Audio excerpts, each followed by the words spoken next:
Question number 14, 37 minus 3x plus 5 greater than or equal to 9x minus 8 into x minus 3. ಈ ಕ್ವಶನ್ಗೆ ನಾವು solution ಸೆಟ್ಟನ್ನು find out ಮಾಡಬೇಕು. So ಮೊದಲಿಗೆ ಇದನ್ನು ಬ್ರ್ಯಾಕೆಟಿಂದ ಹೊರಗಡೆ ತೆಗೆದು ಬರೆಯುವ. So 37 minus 3x minus 5 greater than or equal to 9x minus 8x minus minus ಇಲ್ಲಿ ಪ್ಲಸ್ ಆಗ್ತದೆ. ಸೊ ಇಲ್ಲಿ ಮಲ್ಟಿಪ್ಲೈ ಮಾಡಿದಾಗ ನಮಗಿಲ್ಲಿ ಸಿಗ್ತಾ ಇದೆ 8 into 3 24 minus minus plus, so 24. Next 37 minus 5 ಅಂತ ಹೇಳಿದರೆ answer 32 minus 3x greater than or equal to 9x minus 8x ಅಂತ ಹೇಳಿದರೆ x ಪ್ಲಸ್ 24 ಅಂತ ಆನ್ಸರ್ ಸಿಗ್ತಾ ಇದೆ. ನೆಕ್ಸ್ಟ್ ಇಲ್ಲಿ ಮೈನಸ್ 3x ಇದೆ. ರೈಟ್ ಹ್ಯಾಂಡ್ ಸೈಡಲ್ಲಿರುವಂಥ ಎಕ್ಸನ್ನು ಲೆಫ್ಟ್ ಹ್ಯಾಂಡ್ ಸೈಡಿಗೆ ತಂದಾಗ minus x greater than or equal to ಇಲ್ಲಿ 24 ಇದೆ. ಹಾಗೆ ಲೆಫ್ಟ್ ಸೈಡಲ್ಲಿರುವಂಥ 32ಅನ್ನು ರೈಟ್ ಹ್ಯಾಂಡ್ ಸೈಡಿಗೆ ತಂದಾಗ minus 32. So minus 3x minus x ಇಲ್ಲಿ ಆ್ಯಡ್ ಆಗ್ತದೆ. ಆ್ಯಡ್ ಆದಾಗ ನಮಗಿಲ್ಲಿ ಸಿಗ್ತಾ ಇದೆ minus 4x greater than or equal to minus 32 ಮತ್ತು 24. ಇಲ್ಲಿ ಮೈನಸ್ ಮಾಡಿದಾಗ ಆನ್ಸರ್ ಮೈನಸ್ 8 ಅಂತ ಸಿಗ್ತಾ ಇದೆ. ನೆಕ್ಸ್ಟ್ ನಮಗೆ ಬೇಕಾಗಿರುವಂಥದ್ದು ಎಕ್ಸಿನ ಬೆಲೆ. ಹಾಗಾಗಿ ಎಕ್ಸಿನ ಬೆಲೆಯನ್ನು ಫೈಂಡ್ ಔಟ್ ಮಾಡಲಿಕ್ಕೆ ನಾವು ಎರಡೂ ಬದಿಯಲ್ಲೂ ಕೂಡ ಮೈನಸ್ 4ಇಂದ ಡಿವೈಡ್ ಮಾಡ್ತಾ ಇದ್ದೇವೆ. ಯಾಕೆಂದರೆ ಇಲ್ಲಿ ಮೈನಸ್ 4x ಅಂತ ಇದೆ. ಈ ಜಾಗದಲ್ಲಿ ನಮಗೆ ಎಕ್ಸ್ ಎನ್ನುವಂಥ ಬೆಲೆ ಬೇಕು. ಹಾಗಾಗಿ dividing both sides by minus 4.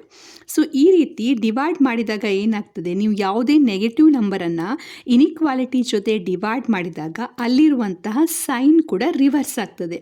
So ಇಲ್ಲಿ ಈಗ greater than or equal to ಇದೆ. ಸೊ ಈ ಪರ್ಟಿಕ್ಯುಲರ್ ಇನಿಕ್ವಾಲಿಟಿಗೆ ನೀವು ಮೈನಸ್ 4ಅನ್ನು ಡಿವೈಡ್ ಮಾಡಿದಾಗ ಇಲ್ಲಿ greater than or equal to ಇರುವಂಥದ್ದು less than or equal to ಆಗ್ತದೆ. ಸೊ ಇಲ್ಲಿರುವಂಥ ಇನಿಕ್ವಾಲಿಟಿಯ ಸೈನನ್ನು ಚೇಂಜ್ ಮಾಡ್ತಾ ಇದ್ದೇನೆ. ಯಾಕೆಂದರೆ ನಾವು ನೆಗೆಟಿವ್ ನಂಬರನ್ನು ಡಿವೈಡ್ ಮಾಡ್ತಾ ಇದ್ದೇವೆ. ಯಾವಾಗಲೂ ಕೂಡ ನೀವು ನೆಗೆಟಿವ್ ನಂಬರನ್ನು ಡಿವೈಡ್ ಮಾಡಿದಾಗ ಅಲ್ಲಿರುವಂಥ ಇನಿಕ್ವಾಲಿಟಿ ರಿವರ್ಸ್ ಆಗ್ತದೆ. ಸೊ ಹಾಗಾಗಿ ಇಲ್ಲಿ ನಮಗೆ ಸಿಗ್ತದೆ minus 8 divided by minus 4.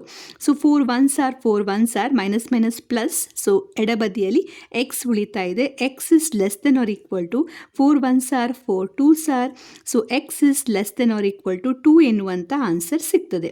So x is less than or equal to 2 ಅಂತ ಹೇಳಿದಾಗ ನಾವಿದಕ್ಕೀಗ ಸೊಲ್ಯೂಷನ್ ಸೆಟ್ಟನ್ನು ಬರಿಬೇಕು. ಸೊ ಸೊಲ್ಯೂಷನ್ ಸೆಟ್ಟನ್ನು ನೀವು ಹೇಗೆ ಬರೀತೀರಾ, ಈಗ 1 2 ಈ ರೀತಿಯಲ್ಲಿ ನೀವು ಸಂಖ್ಯಾ ರೇಖೆಯನ್ನು ತೆಗೆದುಕೊಂಡ್ರೆ x is less than or equal to 2 ಅಂತ ಕೊಟ್ಟಿದ್ದಾರೆ. ಅಂದರೆ ಎಕ್ಸ್ನ ಬೆಲೆ 2 ಆಗಿರ್ಬೋದು ಅಥವಾ ಅದಕ್ಕಿಂತ ಕಡಿಮೆ ಆಗಿರ್ಬೋದು. ಸೊ ಇಲ್ಲಿಂದ ಪ್ರಾರಂಭ ಆಗಿ ಈ ರೀತಿಯಲ್ಲಿ ಎಕ್ಸ್ನ ಬೆಲೆ ಬರ್ತದೆ. ಸೊ ಈ ಸೈಡ್ಗೆ ಬಂದಾಗ ಮೈನಸ್ ಇನ್ಫಿನಿಟಿ ಇದೆ.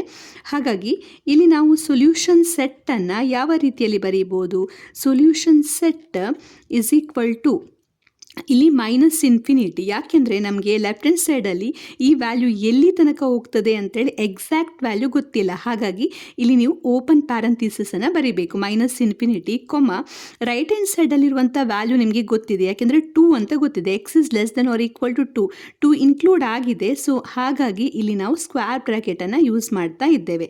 ಇಲ್ಲಿ ನಮಗೆ ಇರುವಂಥ ಎಕ್ಸಾಕ್ಟ್ ವ್ಯಾಲ್ಯೂ ಗೊತ್ತಿದೆ 2 ಅಂತೇಳಿ.